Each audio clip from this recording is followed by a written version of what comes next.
Okay, well, good afternoon. I am Roger Caswell. I'm the Executive Director of the Jones Institute for Educational Excellence, and it's my great privilege today to facilitate the seminar with the Master Teachers. We do have a format. Each one of the Master Teachers were given my 6 questions in advance. We're going to have, I'll ask the question. We'll get about a 15 to 20 minute word response. Don't count, because I'm sure there's probably going to be a 30 or 40 minute one in there somewhere. But this way, everyone can respond to the question, and then 2 or 3 of them are going to go a little deeper, as much as you can in about 6-7 minutes. And then we'll go to the next questions. And then periodically, we'll take questions from you. So, questions on that? So that is the format. So the first thing I'd like to do is I'm going to have them introduce themselves to you. I'd like you to state your name, your school, district, the grade level, subject matter you teach, and how long you have been teaching. And we'll start here with Jessica. Good afternoon. My name is Jessica Butte. I teach at Hayes High School, USD 489. I teach science. So I have for 12 years taught 9th grade science, and then 4 of those years have been chemistry. My name is Nikki Chamberlain. I teach at Salina South High School in Salina, USD 305. I'm a chemistry and AP chemistry teacher, and I've taught for 13 years. My name is Adriane Falco. I'm an elementary music teacher in the Blue Valley School District in Overland Park, Kansas. I have been teaching for 9 years. Hi, my name is Carrie Loxman. I teach at Lawrence High School in the Lawrence School District. I teach English, 9 through 12, a little bit of everybody, and I've been teaching for 11 years. Ray Linville. I'm teaching in Andover. I teach instrumental music, so I teach at Andover High School, Andover Middle School, Cottonwood, Robert Martin, and Wheatland Elementary School, grades 5 through 12. And this is my 27th year of teaching. My name is Jenny Wilcox. I teach at Washburn Middle School in Topeka. I'm a 7th grade math teacher, and this is my 19th year of teaching. Good afternoon. I am Laura Woolfolk, and I teach at Dodge City High School, USD 443. I teach English 12. Oh, and I've been teaching for 22 years. Throw that in there. 29 if you count the 7 years I spent of substitute teaching. Well, good. Thank you very much. So this is the expertise of your panel for the next hour. So I think we're in for a delightful conversation. First question is, the theme is because good teaching matters. What does that phrase mean to you? Again, we're 15 to 20 minute words. Right. We teach every other profession. Teachers make the world a better place. The answer to any doubt that any one person has had about the importance of education. Kids matter and deserve our best every day. Because good teaching matters, students learn. Our kids deserve our best every day and every year. Because good teaching matters, I have to bring my best game every day. Well, thank you. I'm impressed. Those words are nice, short, concise, and I know they worked hard on that because it is hard to do that. So let's kind of just open it up and have a little deeper discussion. So who's going to start? Well, with it? we kind of talked about it a little bit, and we all felt like good teaching matters because a teacher is probably the most important thing in a classroom to students. It's more important than class size. It's more important than all of the resources. Teachers are the most important thing to determine student success. And education is a huge driving force in our society. Education can be the ticket to a better life, and that's why good teaching matters. Well, we've all talked, the common thing that we all have on this panel is the ability we have to connect with students. And the teaching matters when students learn. You can have what you think is the most wonderful lesson plan planned, and if nobody learns from your lesson plan, it's useless. So focusing on what did you change, what the students understand, and when you have changed, then you've been a good teacher that day. You guys want to add to that, or? We were good planners. You are good plan very well. We're going to. What philosophical belief has been the easiest to maintain throughout your career? You're going to hear some repeats because we kind of went through these. I said all students can learn. I feel like it's that relationships are the most important aspect of teaching. all children can learn and be successful. Every student is gifted in some way. All students do want to learn. We need to teach kids to be successful in the world that they live in, not the one we grew up in. You have to have respect for your students and their families in order for you to connect with them. So respect for your fellow man. Thank you. So, Yes, I've got this one. I feel like that philosophical belief has been with me since the first time I stepped into a classroom. Any student, any person can learn. Intelligence does not stop. It's continually growing throughout our entire lives. And if students are making even just a tiny amount of progress, they are being successful. So it's something that I believe, it's something that's transparent in the classroom when I'm teaching, and I keep it as I'm planning every lesson and as I look at any purpose of any activity that we're doing in class. All students can learn and they can achieve some sort of amount of success.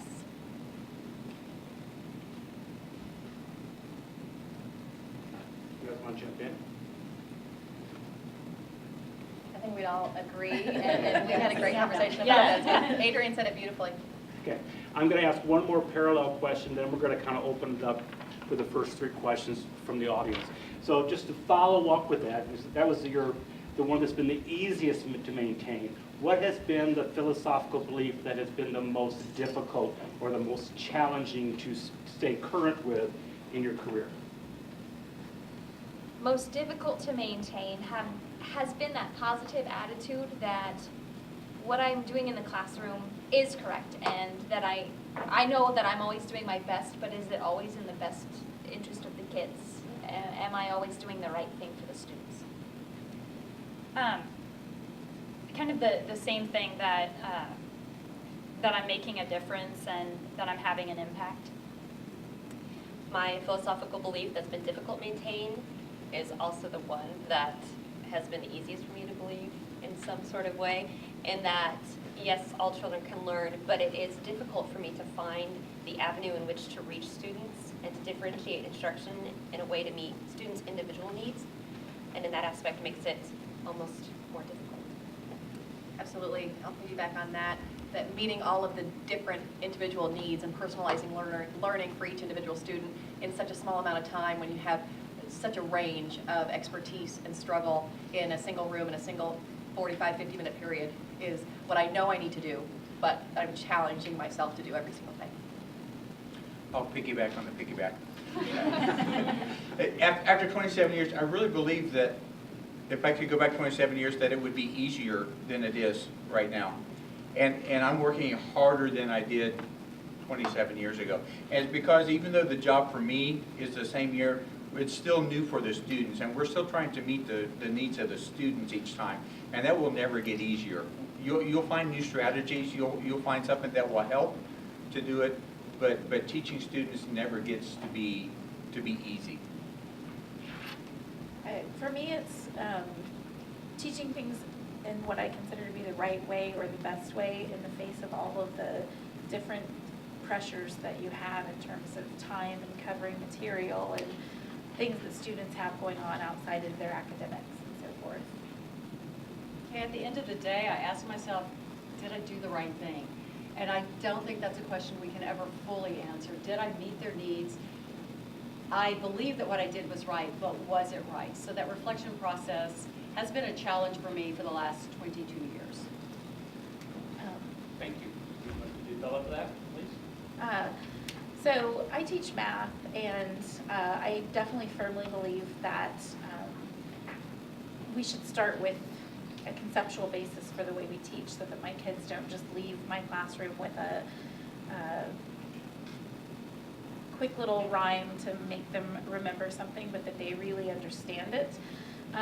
But every day I'm faced with the challenges of this way takes more time and this way is faster. This way is going to stick with my students longer, but this way is faster, and I have all this stuff to cover.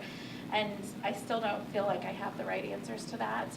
And as we were all talking about this, I just got more and more reasons why I'm like, yes, that too, because, you know, like I kind of took this question from the sort of academic side of things about how do I teach math, but then when you add on to that who's that kid in my class that can't pay attention today because he hasn't eaten, or, something terrible happened in his family last night, and, that sometimes we have to set aside our best laid plans because we have real life humans in our classroom and they can't respond to a lesson plan because of some real thing that's happening to them.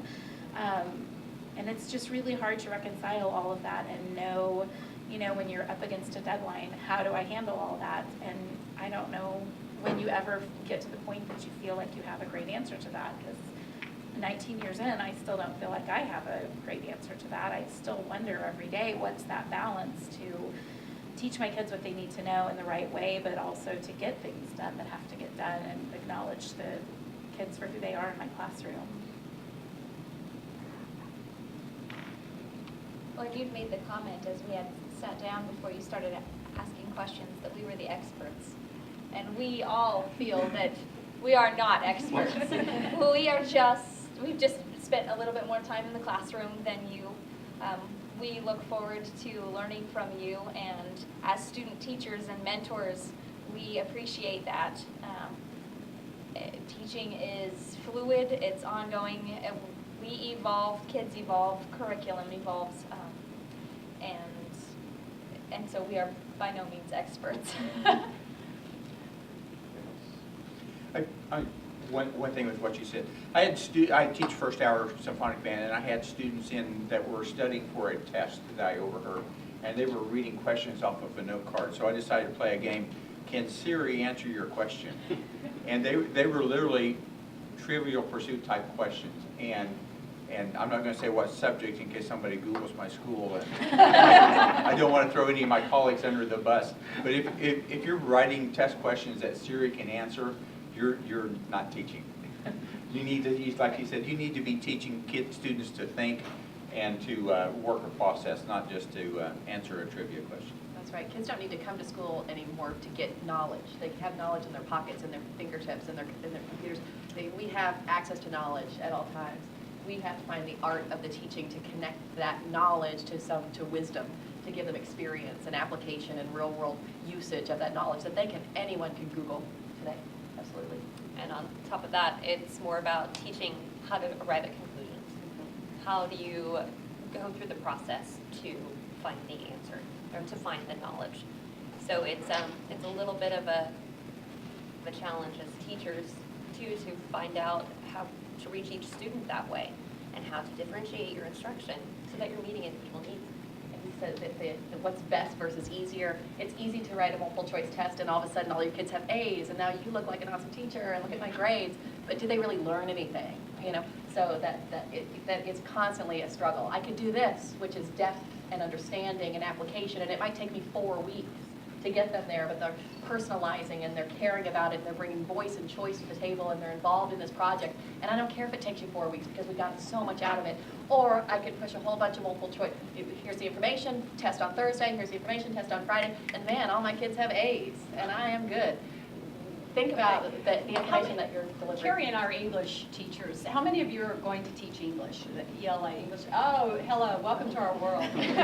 Essay questions, you want to find out if a kid can do something with all those facts that they can Google or have at their fingertips. Give them an essay question. Can they write coherently? I don't want to say No Child Left Behind because I don't really want to blame it on that, but we have got a generation of students, 12 years, who have been coloring in bubbles instead of writing essays, and try to get them to write a coherent paragraph. Oh, just give me a coherent sentence, please, is difficult. So yes, the challenge is that deeper level, getting them to think, getting them to communicate, oral communication, written communication.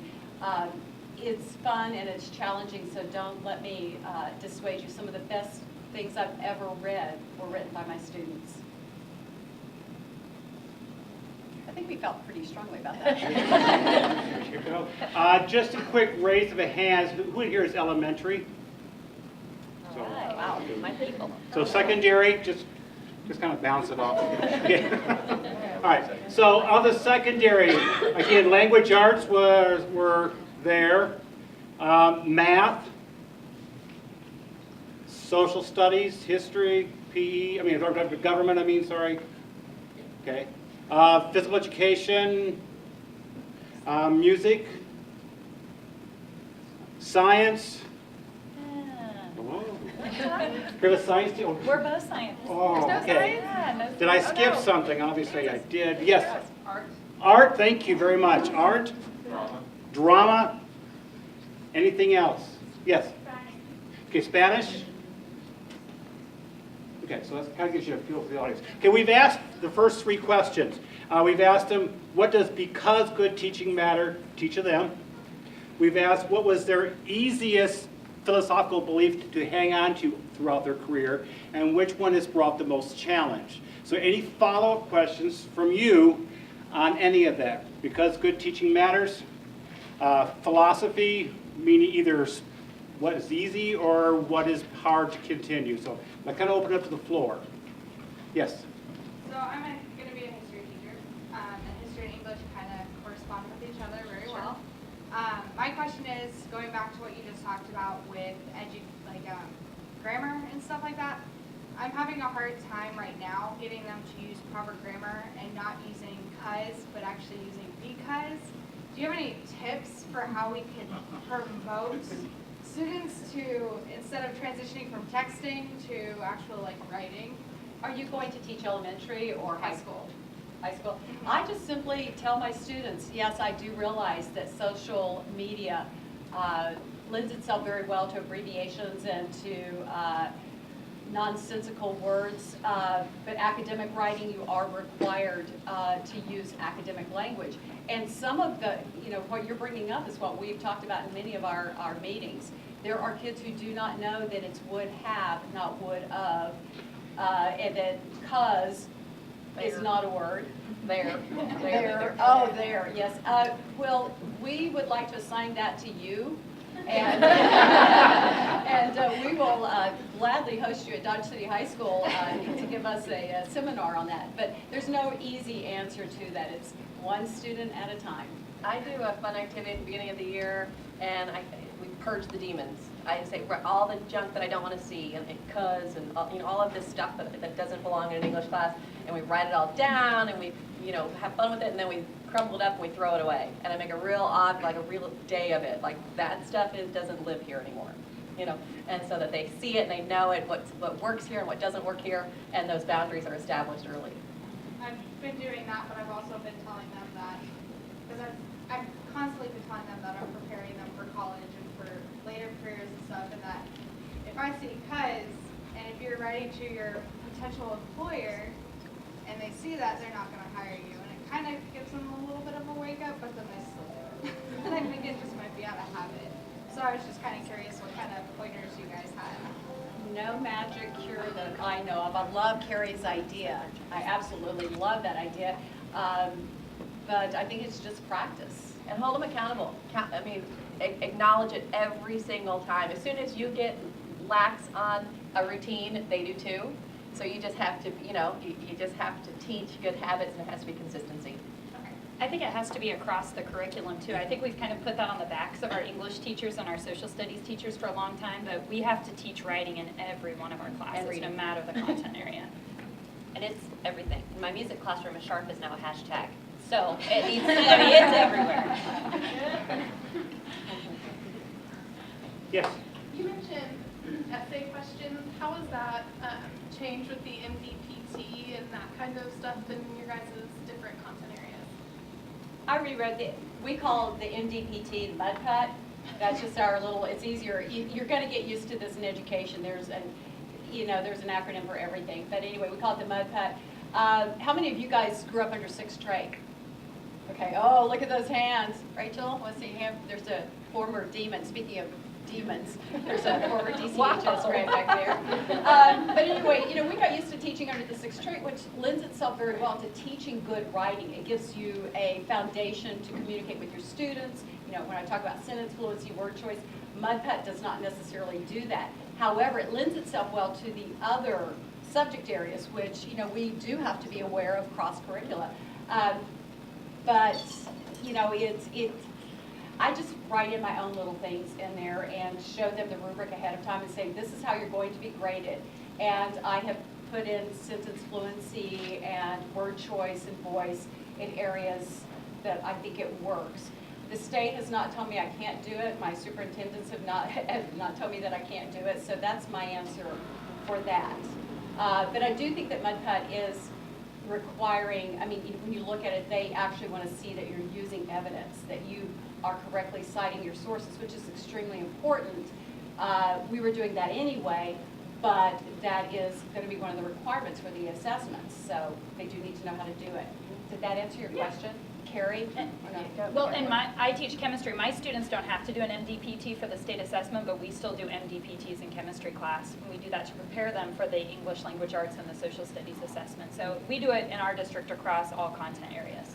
Yeah, I was kind of happy with it. It was the first time that I'd seen it this time through with my students, and I was glad to see that it is essay-based, and they do have to take good notes first, and then use those notes to back up an argument. So it enhances and encourages those skills that we've been teaching all through the year. So I was happy with the way that it was laid out. I like the reading and the listening and the viewing elements that sometimes go by the wayside, and we have to hold our kids accountable for those skills as well. Any other questions? Right now. There's an opportunity to ask a question that's been trying to find an answer to. Because I think collectively, on both sides here, that we can maybe find some solutions. So any other questions at all? Right now? There's one back here. Oh, okay, yes, thank you. Coming back to the topic of philosophies, you talked about how your philosophies that remain constant were either easy or hard to hang on to. But what about the philosophies that kind of evolved or changed? What philosophies do you have now that you may wish you have had when you first started? Or on the flip side, what philosophies did you start with that you kind of abandoned and realized were kind of futile? We had discussed as a group before coming in here that first year we were premier teachers because we taught content. We didn't teach students. And that has evolved over time. That first year, we knew our stuff. We had everything lined up. We went in there. We presented it to the students, and it was completely teacher-driven. And I don't know about you guys, but I was awesome. Second year was like, oh, okay, let's have a little bit of reflection. Now that I know the content and I know what I want to teach, let's focus on how I can teach this and change it up a little bit. Focus on student growth and not just, oh, this is basic and everybody just blew the test. Everybody A's. That's because I'm an awesome teacher. No, it was because I was asking the wrong questions and they already knew it. They didn't grow at all. And then I was like, oh, yeah, okay. And so it's a reassessment of everything because now it was focused on myself instead of the student, what the students were learning. And that philosophy has definitely changed. I wish that I would have started off focusing on the kids, focusing on teaching students and not content. One thing that I can think back to when I was student teaching and writing my first philosophy, something that I wanted in my teaching and something I firmly believed in was like this perfect classroom environment where everybody felt safe and everyone felt like they were comfortable learning. And I think I had in my mind how that would be set up. Regardless of the building you walk into, every room's going to be a little bit different, but I was like, oh, I'll be here and the kids will be here and I want them in groups, but then I want them separate, and kind of that part of my philosophy has changed. I feel like every year I've kind of reevaluated what has worked, what has not worked, and that piece of how I'm setting up my room that's conducive to learning, what things have changed, what things maybe I can incorporate better into the physical environment of the classroom has changed as well. And every year, like I said, I reflect and it changes, it looks a little different, and it offers new opportunities for learning, and maybe at some year I'll bring back something else. Yeah, I come back to that too. That it's not about what I know, it's what they know. That this isn't my show, it's their show, and that I don't want the students to remember what I did. I want them to remember what they did. And that's kind of we come into this thing and you're like, man, I know my stuff and I can make this interesting and I've got all these cool projects and I've got it all figured out and all the groupings and everything is just slick and it's going to be awesome. They come in, they do it because I ask them to do it, and they leave, but nothing sticks. When I put the ownership on them, it sticks. They're in charge of their learning. So it's not my stage to maintain. It's mine to turn over to them and see what they can create with it. The difference with me from early on is that I thought I was the only person that could teach in the room, and that all the information came from me. And with our high school differently, I run a 180-member marching band, and I cannot teach 100. I cannot see 360 feet at the same time. So we do a lot with student leadership. But this year, I've even with my 5th grade, with my beginning band students in the afternoons, I have them in teams of 4 to 6 students. And I cannot tell you the number of times I've watched in the circle one 5th grader teach another 5th grader, something I've already explained 27 times. But the 28th time, the time that made a difference was when another 5th grader taught them. So reflecting and allowing students to teach other students has been a big change from 1989. Any other questions? Maybe one more, possible? Okay. Next question. Who or what provides you with the support necessary to remain an effective teacher? I'm very lucky that I'm married to another teacher. So I put down my husband is my support, but you could cross-apply that to any colleague. But when I come home, I spitball, I brainstorm. My husband is my support. I'm lucky to work in a district that provides a lot of professional development, and that's willing to send me to conferences and trainings. And then we also work in professional learning communities, and so I learn a lot from my colleagues that way. Basically the same. In a large district that provides professional development, and we also have professional learning communities where you can collaborate with other teachers.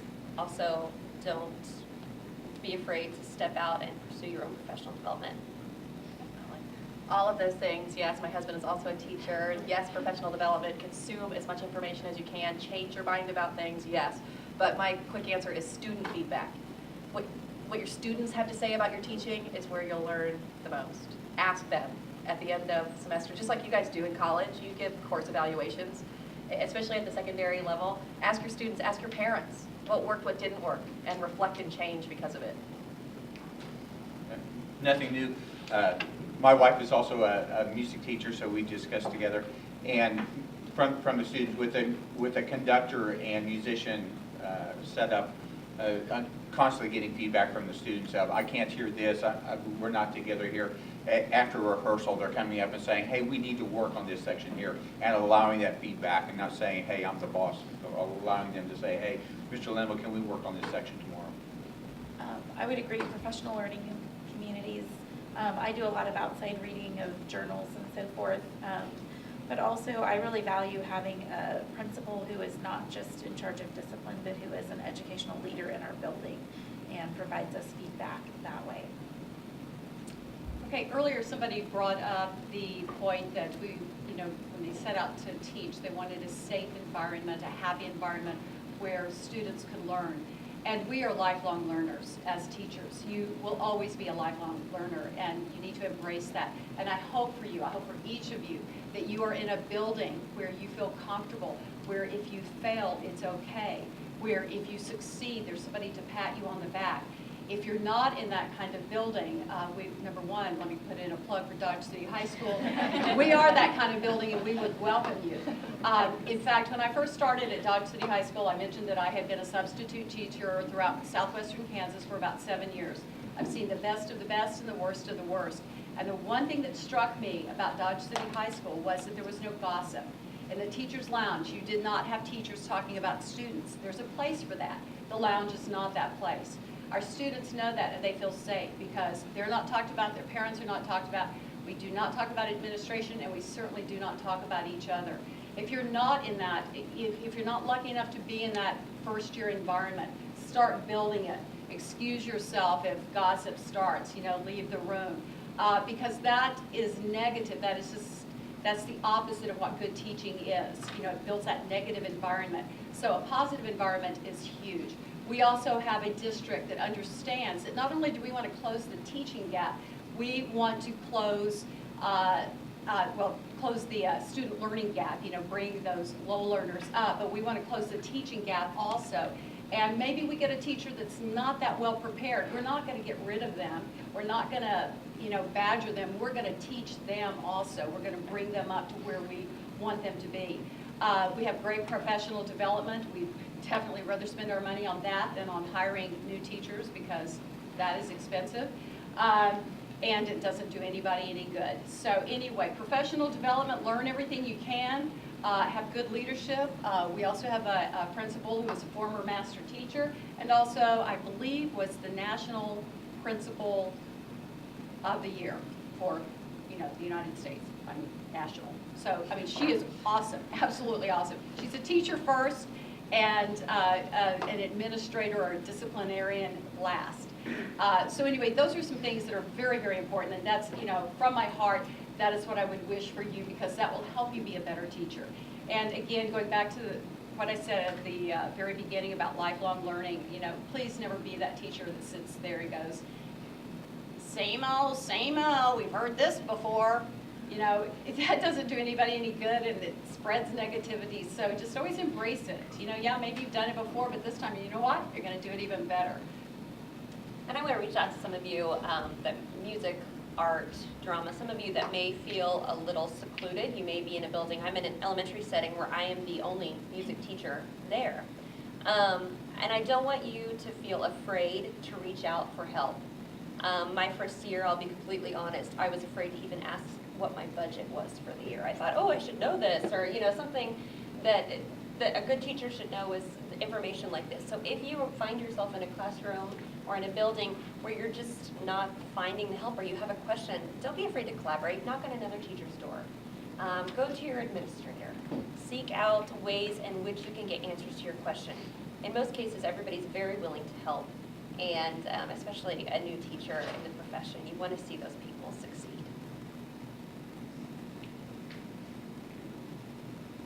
Okay, next question. What is one of the biggest strengths in education today? Summer break? No, I'm just teasing. I would say the paradigm shift, moving with the Common Curriculum, with Common Core, going from facts to problem solving. That was mine as well. I think our standards are moving less from content material and more about problem solving, critical thinking, being able to evaluate claims, and becoming more relevant and preparing kids for life after high school. It's a big strength in education today. I feel like I've always seen it in the performing arts field, but your process and your expression in arriving at conclusions, thinking through how you're going to find an answer. I said connectivity, the opportunities that technology offers us today to connect students to experts outside of our classroom walls, outside of our school, our community, to connect people with extraordinary opportunities for learning that go well beyond what I can offer in my room. Similar answer also. I remember when the internet came out and taught before, and I like teaching with the internet. There are so many resources. It does make the job easier to find resources and to collaborate. If you're the only music, the only physics, the only chemistry teacher in your building, you can find other people that are doing that in other places, and it's very easy. And something else you guys may not be aware, it used to cost, you have to pay money to call somebody in a different town. You have to pay more money for long distance phone calls. So now you don't have to, it's very easy to get help. My answer is very similar. I put just technology and the ways that it opens up collaborations for both students and us as professionals. And I have to agree, technology has been amazing. We don't have to go down to the library. We don't have to schedule a time in the library and then take our kids and classes down there. We can use that Siri. But don't stop going to the library. Oh, no, yeah. Yes. The library is great. The media specialist, oh my word. Some of you probably have already experienced this change, putting in a plug now for the libraries, but the media specialists are amazing, absolutely amazing. You can get anything you want at the library, and that should be a song. That's right. We'll write one later. Okay, done. Oh, elaboration on this. There's not a lot to elaborate other than there are so many wonderful things that are going on in education today. As has mentioned, technology is wonderful, but technology is not the end. You still need to be able to dig down, problem solve, and think critically, and that's the biggest thing is we need to make sure that our students are able to analyze problems, to be able to look at something and to figure out what the problem even is, and try and come up with a solution themselves. Just the other day I was in the girls' restroom at the high school, and there was a girl next to me that was just like, "These darn doors never shut." And I'm thinking, what? They never lock. And I'm like, lift up on the door. Oh, I never thought of that. She was trying to always use the slide, and the slide was just a little bit lower. And she was just having a heck of a time because she couldn't problem solve. She couldn't lift up on the bottom of the door to make it slide over. And it's like, oh no. Yeah. So those are the kinds of students that we're reaching out for. They have to be able to problem solve, and I truly think that that's a move with our new curriculum. Common Core across all states so that you get those students that are migrant, that move all over the place. We should be closing that gap. We should be able to teach from one coast to the other the same things, not at the same time.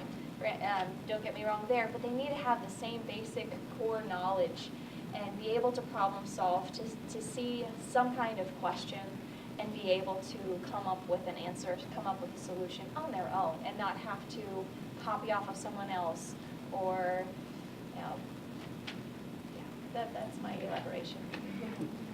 Anybody else want to add to that? What piece of advice would you provide a first-year teacher on her or his first day? I would say become best friends with a special ed teacher. Mine's be over-prepared, be confident, be enthusiastic, be happy, and start building relationships with your students the minute they walk in the door. Don't be too worried about content on that first day. Get to know your students. Remember their names, or as many names as you can on that first day. Absolutely. I had learned names as well. You can teach anything to anyone if they trust you and they believe that you know what you're talking about. Those relationships matter, and they start on day one by learning names. Over-prepare, take a deep breath, relax, and don't take everything personally. Until the students get to know you, it takes a while. You can't just walk in and say, I'm the teacher, I instantly have credibility. You will earn the credibility with them, but so don't take everything. If they sneeze, they're not trying to ruin your day. I said that in advance, try to think through as much as you can, play through all the different scenarios and how you want things to work out. But then on that day, you just kind of have to relax and try to get to know the kids and don't worry about the rest of it. Over-plan, but plan on not doing a third of that. Also, you're going to print out your rosters at 6 o'clock the night before. By 8 a.m., they will change. So just warning you, voice of experience there. Proximity, being at the door to greet them. That's extremely important. And also the beginning days, not just that first day, but the beginning days, set up your expectations, set up your procedures for your class, make sure it's a level playing field and everybody knows what they need to do. So don't feel bad about not teaching your content area teaching the rules and procedures. That's extremely important as well. And my former student left, but she would probably shout out, and don't talk too much, which, as teachers, we can't help it. So I'll elaborate a little bit there just to reiterate all the things that I had here in my elaboration have been said. Don't take it personally. Kids come in, they have a terrible experience with mom or dad or a friend in the hallway, something bad happened in the first hour, and they bring that to you and something explodes, that their aggression shows up. It usually has nothing to do with you. Understand that they bring baggage to your classroom, and it's your job to work through it, but not to get defensive, because it's usually not about you. It's about them, and it's about something that's happening to them. So don't take it personally. Great advice. Avoid toxicity. You said this early. The teacher lounge can be a terrific resource if you have a strong group of educators who are there to collaborate and help. It can also be a place for venting. Do that, with your friends at home. It's okay to feel those things. but leave them out of school. Don't engage with negativity. You know, negativity attracts negativity, and it festers. Positivity attracts positivity, and it grows. It's so very true. And keeping the right mindset about the job is so crucial. It's easy to fall into some holes there. Learning names, being connecting with others. Like I said quickly, you can teach anything to anyone. You're smart enough. You have the tools. You have the internet. You have other teachers. You can become a content master, as can our students, oftentimes without us. Forging those relationships is when a kid really gets it, and they'll care about the information when they care about you and when they know that you care about them. So those relationships are so crucial. Focus on what you do have and not what you don't have. It's so easy to say, oh, well, my district doesn't have that, or we didn't buy computers, or we're not one-to-one, or we don't have this, or we don't have that. It really doesn't cost anything to teach a student. And I think it's important. I think it's easy to fall into those what you don't have, and so therefore I can't do that because I don't. Focus on what you do have. You can do amazing things with nothing. We were in a one-room schoolhouse this morning. They didn't have much, and it all happened then too. Let's see, other things, reflect. We've talked about this, but seriously, after a semester or a quarter or however your classes are established, really think what worked, what didn't work, what needs my attention. Did I plan enough time for that? Do we need to be more in depth? Did I turn over control to my students, or did I use all the control for myself? Did I do all the teaching, or did they involve themselves in any of that? And make yourself notes. I used to have binders. I'm paperless for the most part now, but I used to have binders, and I'd go at the end of each unit, I'd write myself a note. Hey, Carrie, lose this, add this, this was terrible, they love this, do more of this. And man, the next year, I'm a full year away from teaching that again. Next year, now I have a tiny little note to myself. Oh yeah, I need an extra week there. Or oh yeah, I need to bail on that. Those notes, man, can be great. Otherwise, you keep making the same mistakes. Be willing to reteach. Stop. Bail on your plans. If you recognize that yesterday no learning happened, even if your lecture was amazing, if they didn't get it, and you mentioned that, it didn't work. And be really ready to say, okay, scrap today, we're going back. I'm going to find a new way to make it connect with you. My technique didn't work, and fix it. So abandoning lesson plans in order to really teach that depth versus breadth that we talked about around the way. And then a tip, if you're not using mindfulness in your classes, this is something to really look into. Mindfulness is just a few minutes at the beginning of each day for each of my hours. We come in, we settle in, and we just we work up a minute, 2 minutes, 5 minutes, where the kids just sit quietly and just gather their thoughts. The idea of mindfulness is just to kind of let all of the clutter, all of the day's drama, all of the to-do lists and the OMGs and the have to, gotta, let it settle. At the top of each hour, the energy in your room changes drastically. It's amazing. If I take 5 minutes for mindfulness, just quiet, and just phones are away, screens are away, computers are closed, just sit. And sometimes that's music, sometimes it's nature sounds, sometimes it can be anything. Man, I can sacrifice those 5 minutes and be so much more productive in the remaining 45 because I have their attention. All of the worries are gone. They're focused. They're right here, right now, giving this 100% of their time. I always say, let the past be the past. Let the future wait. Be right here with me for 45 minutes. And man, it is one of the most effective strategies that I've implemented. Some of my fellow teachers have come in and said, okay, my classes are out of control. I need some help. And I said, there it is. Mindfulness is the answer for me. Boom, try it out. And going off of what you just said too, I completely agree with her. In an elementary setting, you may not be able to get them to sit for a couple minutes and think. So, maybe have an activity that gets them focused. I have a couple of songs I play where they, move certain parts of their bodies just to get them focused on self-control and what their body should be doing in the classroom. Now, I'm in a music classroom. Those of you that have the same students in the same room all day, there are some fantastic resources out there.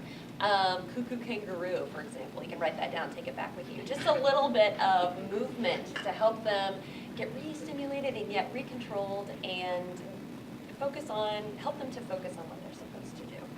And in addition to that, I was also thinking about your first day and I wanted to just throw out a piece of advice for you, and I think it's something that we all agreed on as we were talking earlier. Do not be afraid to fail. There are going to be some times when you think, as Carrie said, you've got this fantastic lesson and it doesn't work and you have to toss it out the window. But it may just be a small part. Maybe it's you should have said one thing and you said something else. Do not be afraid to fail. It's all a part of reflection and going back and figuring out how to do it and how to find a new approach to doing something next time. I have a motto in my classroom where I tell my students, don't be afraid to make a mistake. Sing out loud. Sing the wrong note. I don't care. Because if I don't know the mistake, I don't know what to fix. And we as adults have to be able to reflect and think on that too. Well, if I think everything I do is perfect, then I'm never going to get any better. I want you to not be afraid to fail.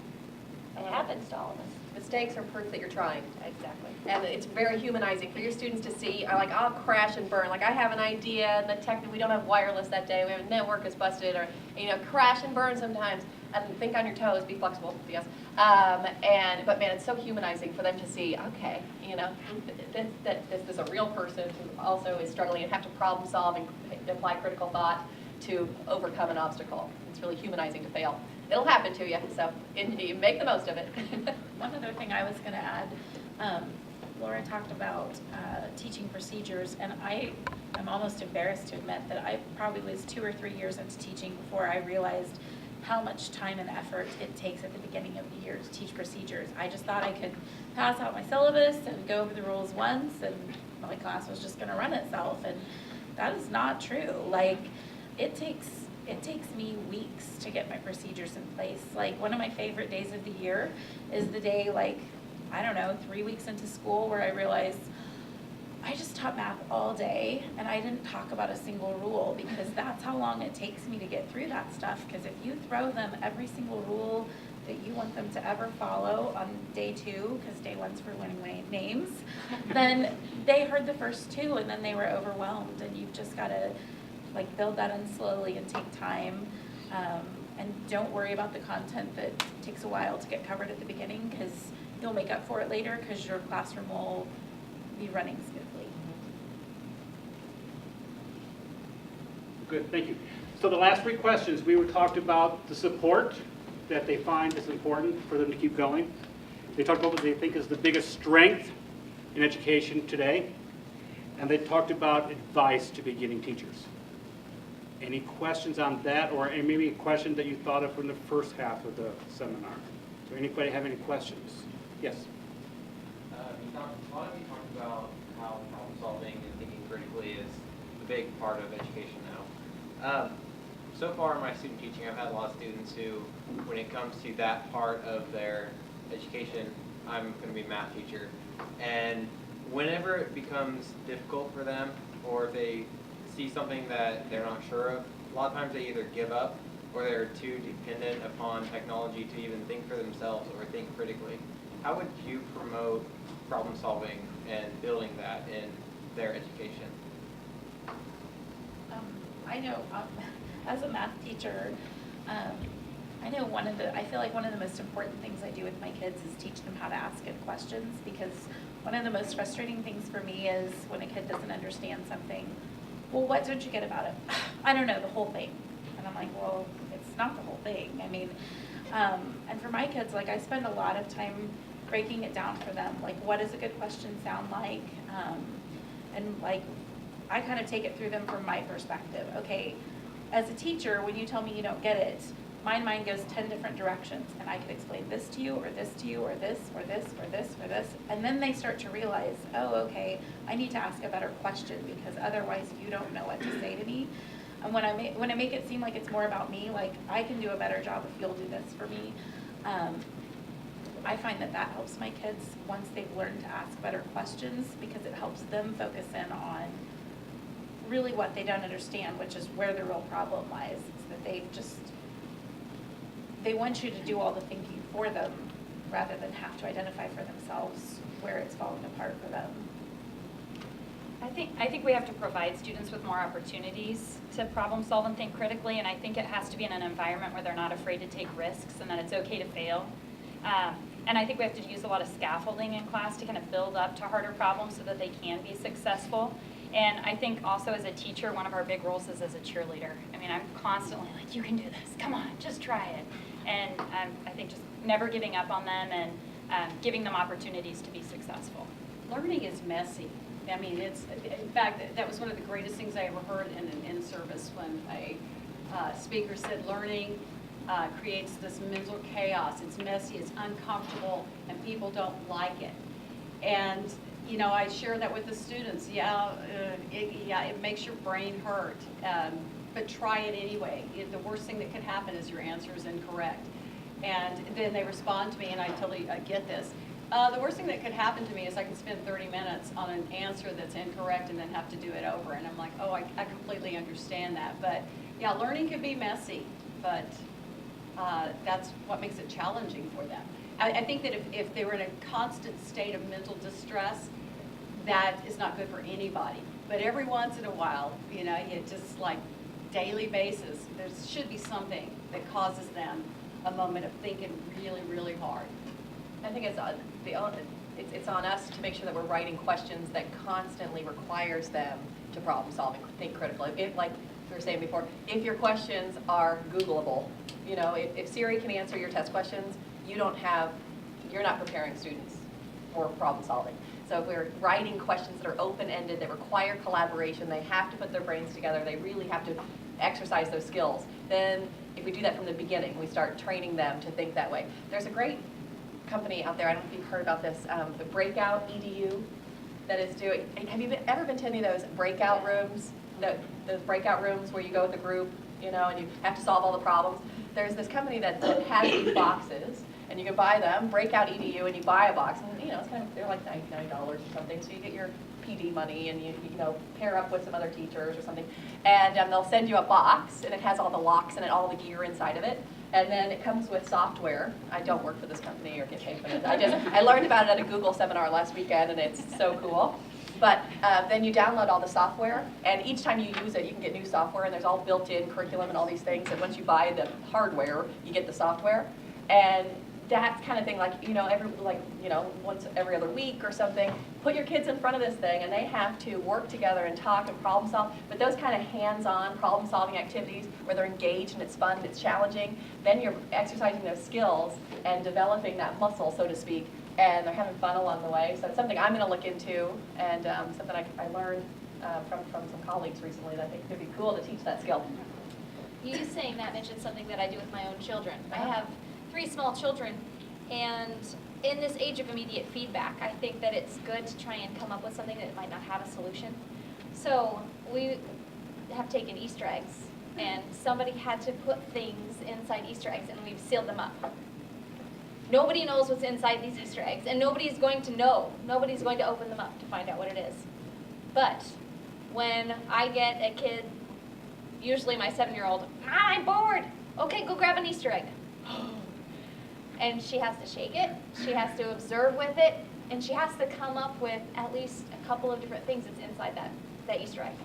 We're not going to figure out what it is. She's not going to get a right answer. And I think that's what we need to get with our students. Come up with something that there is no right answer for. Brainstorm. Make that your bell work. Put up a question up on the board. What are possible solutions? And I'm not going to give you a correct answer. You and your group come up with some solutions and figure out what are possible solutions without it being the end. Because that's what my kids want. They want to know what the right, is this right? I don't know. Well, is it right? You tell me. I don't know what's in that. And I think that if we're able to make them think and not think that there is an end all, that there's a goal, I think that they're going to feel a lot more content with not knowing. But I think a lot of that is teaching how do you arrive at the process. You know, here's the problem, you're frustrated, I understand you can't get an answer, but part of teaching is teaching them the process of how you get to the answer. And it might take a little bit of one-on-one time, it might take some partner work, but teaching them how to arrive at the conclusion is way more effective than just giving them the answer or teaching them what the facts are. And I wanted to tag on to this whole problem-solving thing because I was stressing essays earlier, or even just long answer type questions. You can get a higher level multiple choice question. So if you're giving some multiple choice tests or you're doing your student teaching under someone who gives some multiple choice tests, there are higher level multiple choice questions out there, so don't feel like, oh my word, I'm already goofing this up. You know, and it's a little bit more difficult to write those sort of questions where the kids really have to think, well, it could be this, or it could be that, and you know, if you're getting them to think that much, they not just memorize the answers, then you know, you are getting them to think. So it doesn't always have to be the deeper, you know, the things that take forever to grade. Well, that's what I'll do, and then if I use multiple choice or multiple answer, I make them defend their answer. It's C because, and now you have to, so you can't just guess, you have to now take it to the next level. I also had a professor in college who did the same thing, but we had to defend why it wasn't A, why it wasn't B. So you had to select, okay, this is the correct answer, but why is it not A, B, or D? Sure, cool. Yeah, life doesn't come with a worksheet, so if we're training kids with worksheets, we're not preparing them for anything. Okay, thank you. This last round, I call it the speed round. I just have a series of questions, and they're just going to go boom, boom, boom, boom, give you a quick answer. So listen, these are a bunch of gems. Your age when you first knew you wanted to be a teacher? 16 in chemistry. 19. Not sure the age, college age. 27. 16. 6. I was in my 30s. Name your most recent pedagogical read. I don't know if it's pedagogical, but The Magic School Bus. Focus by Mike Schmoker. Shouting Won't Grow Dendrites by Marcia Tate. Everything on Mind Shift. Teaching Music with Passion by Peter Boonshaft. Mindset by Carol Dweck. Teach Like a Pirate by Dave Burgess. Name the pedagogical read that you've had for years, one that is still near your desk. When kids can't read, what teachers can do? Kylie and Bierce. I don't know if mine's a pedagogical read, but The Last Lecture by Dr. Randy Posh. Best Practice, Emma Daniels and Hyde. Yellow Brick Road. 7 Habits of Successful People, Stephen Covey.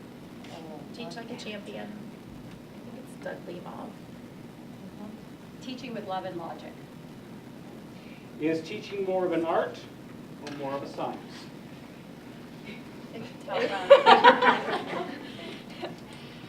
Both. Both, but art trumps science. It is a balance of both. Both. Totally. Both. Okay, both. Try to balance it. Name the element of which you wish you had more. Should we all say it unanimously? 1, 2, 3. Time. Name 3 adjectives to describe your teaching. Active, lighthearted, constantly changing. Rigorous, creative, relevant. Energetic, informative, and relatable. Rigorous, relevant, and still developing. Humorous, helpful, and serious. Interactive, collaborative, and creative. Relentless, enthusiastic, and funny. Thank you. And the last one, name 2 talents or skills that you want your students to have when they leave your classroom. I want them to be able to problem solve and think critically. I'm also a chemistry teacher. Problem solve and think critically. Love of content, in my case music, and respect for opinion and expression and acceptance of that in other people. Grit and reflection. Independent thinking and expression. Asking good questions and being willing to learn from mistakes. I want them to never, ever, ever quit and to write a complete sentence. Believe it or not, that was 60 minutes. I mean, I think it kind of flew by. I mean, I think we've had a wonderful, lively discussion here. We had a lot of expertise. We phrased that for it. And we've also had some great questions. So at this, I would like to thank very much the 7 master teachers for being here today. So if you'd like to...